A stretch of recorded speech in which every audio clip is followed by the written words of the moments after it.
Imagine walking into a crowded bar on a Friday night with your friends. Hundreds of people surround you, music is blasting, security cameras are recording nearly everyone coming and going. Just a few hours later, you disappear. No goodbye, no phone call, no activity on your bank account, no confirmed sightings. Nearly 20 years later, investigators still don't know what happened. This is The Disappearance of Brian Shaffer.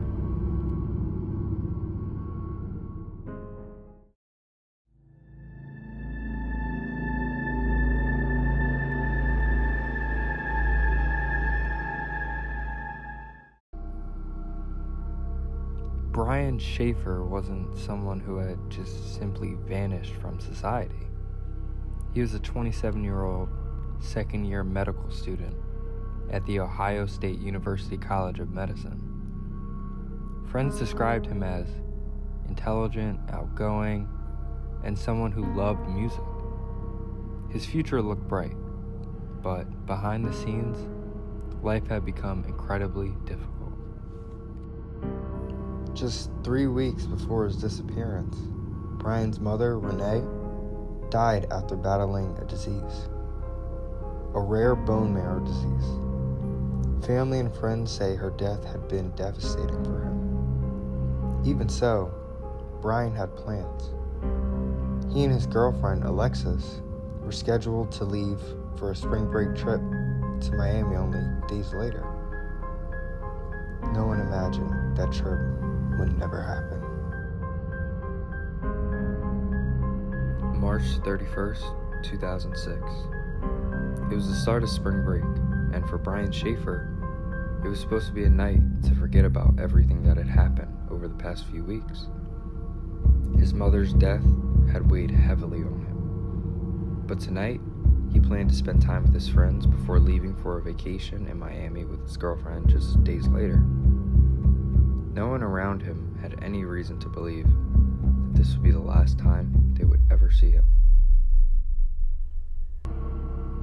That evening, Brian met his friend William Clint Flores. The two began the night by visiting several bars in downtown Columbus, Ohio. Like thousands of other college students on a Friday night, they laughed, talked, and enjoyed themselves as the city came alive. As the night continued, they made their way to one of the busiest nightlife spots in Columbus, the Ugly Tuna Saloona. The bar sat on the second floor of the South Campus Gateway complex. To reach it, customers had to take an escalator or nearby stairs to the upper level before entering the bar. Inside, Brian and Clint eventually met up with Clint's friend, Meredith Reed. Witnesses later said that Brian appeared to be in good spirits. Nothing seemed unusual about his behavior. Throughout the night, Brian talked with friends, had drinks, and blended into a crowded atmosphere. Then, shortly before closing time, something happened that would turn an ordinary night into one of America's most baffling missing persons case.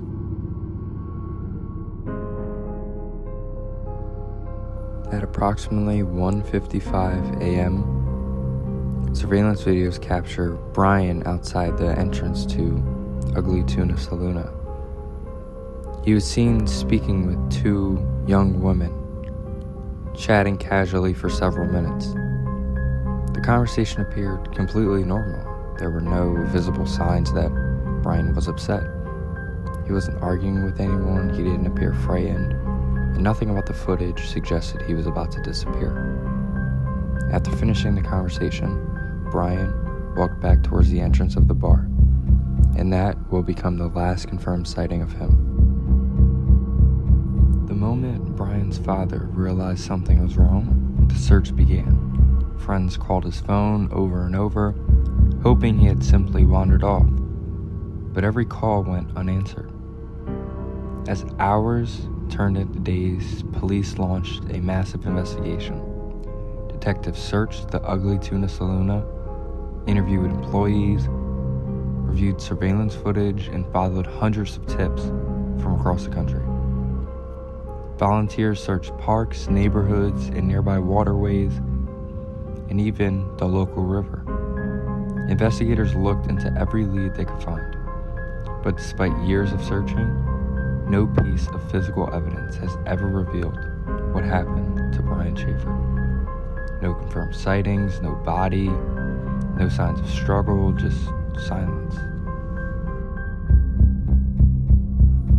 Then, months later, something happened that reunited hope. Brian's cell phone suddenly rang. His girlfriend Alexis answered immediately, but according to reports, all she heard was silence before the call disconnected. The phone never rang again. Some have suggested the call would have resulted from a network glitch or delayed connection. Others believed it may have meant something briefly powered on the phone. Investigators have never confirmed what caused that mysterious call. To this day, no one knows. So, what actually happened to Brian Shaffer? The first theory is that Brian somehow left the building without being seen by surveillance cameras. While the front entrance was covered by cameras, there were employee-only areas and service exits inside the complex. Some investigators believed he may have slipped through one of those routes. If that's true, the mystery only gets bigger. Because whatever happened to Brian would have happened after he left the bar. Another theory is foul play. Brian had been drinking that night, and investigators consider the possibility that he encountered someone after leaving the area. But despite years of investigation, no evidence has ever confirmed that he was the victim of a crime. Then there's the theory that Brian disappeared voluntarily. Some point to the stress in his life. His mother had recently died after battling cancer, and he was under the pressure of medical school. But investigators have never found evidence that he planned to leave his life behind. He left behind his family, his friends, his possessions, and a future he had spent years building. Like every other theory, it remains unproven. Drop down in the comments what you believe happened to Brian Shaffer and this unsolved mystery case. And if you like videos like these, please just consider subscribing to my channel. I try to post videos like this weekly, and I'm trying to grow my channel. So a free act like that, like subscribing and liking, can go a long way for my channel. Anyways, that's it for Call Me Rise, and just remember, the truth leaves traces.